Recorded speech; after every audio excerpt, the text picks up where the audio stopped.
Good morning. Attached to this announcement is a Word document with these guided notes for you to print out. And if you can't, that's fine. Just follow along.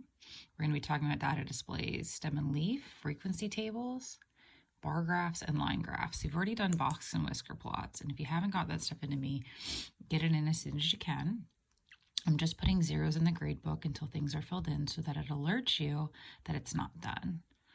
Okay, so I'm going to go through these notes, and then there's 2 assignments at the end. You're only required to do one for Thursday, and then the other one's for Friday.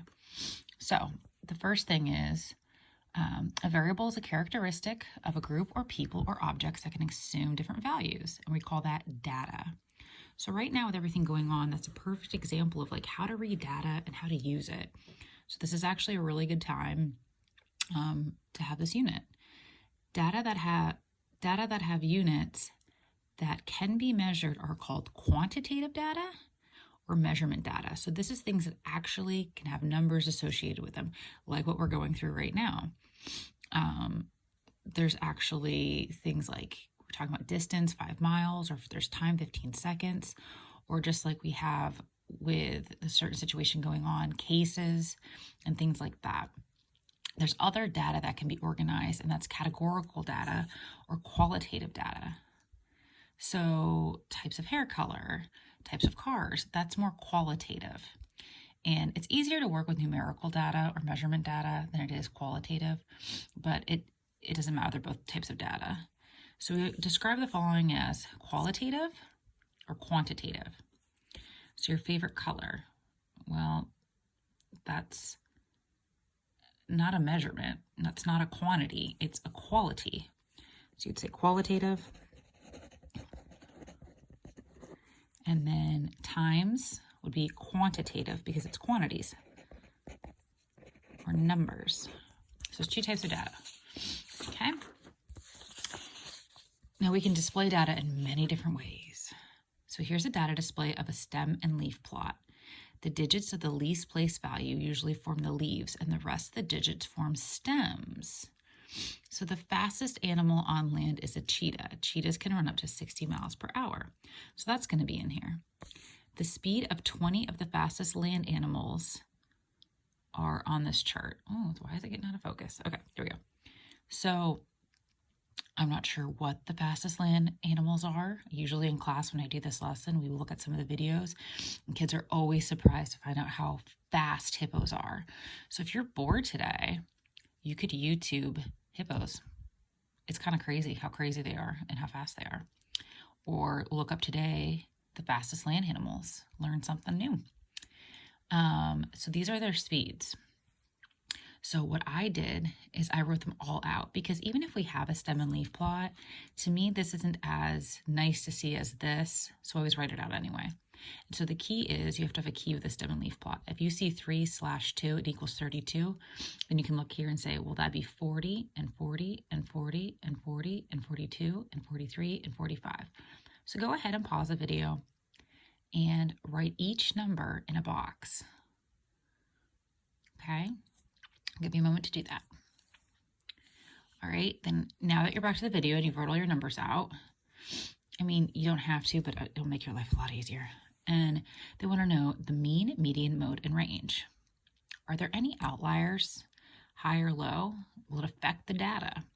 So let's start with range. It's always so easy. So your range is your highest, subtracting your lowest. So the range of all these animals is there's a 38 mile per hour range. That's a decent sized range. The mode is seen the most was 40, and this is according to the World Almanac. Okay. And the mean is when you add all the numbers up, 869 divided by, there's 20.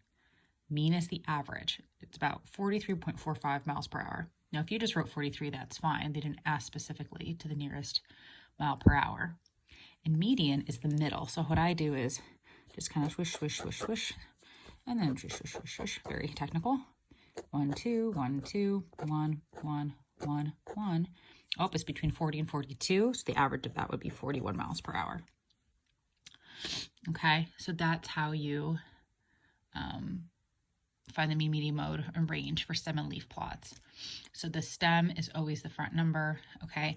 There's other things too, like it depends on, like if you have data that's like 6.8, 7.2, they can do something like, well, 6/8 equals 6.8. I mean, it just depends on how you set up your graph or your chart. All right, last page. We're gonna talk about frequency tables. Some of you have seen this, some of you haven't. A frequency table uses tallies to mark and record the frequencies. A bar graph compares the data with bars. Both are visual, both can see how big or how less something is. So here, these two charts are going to represent the same thing. So people that liked basketball, we just made this up, there's 15. So my computer couldn't draw these parts, so you can draw them. And then football here, 5, 10, 15, 20, 25. And then if you had 18 people, you put your tallies in. And then 21. And take a minute to pause and fill this in, okay? So that's a frequency table. I mean, that's very rough. I don't think people use it too much.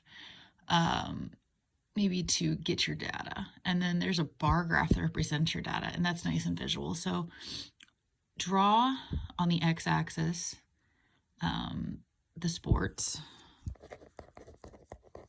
Draw on the y-axis the frequency,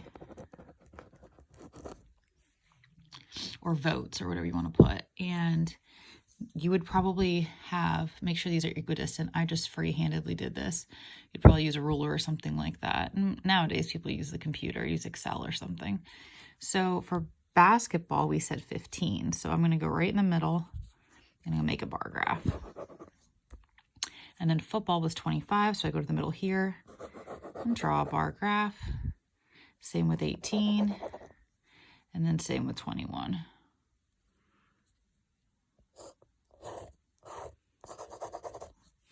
Okay, so it says to draw a bar graph, draw a horizontal and vertical axis. Okay, we added a title, done, and draw a bar to represent each sport corresponding with the students. That's it. So those are a few different types of data displays. For Thursday, which is today, we're going to be doing this assignment in your textbook. You all should have taken home a textbook. We had an in-class copy and take home. If you don't have it, I will attach a Word document that has a picture of it in there. And then tomorrow's will just be number 1 and 7. Okay, because you're doing a lot of writing and drawing. Okay, so if you have any questions, feel free to email me, and I'll talk to you guys later.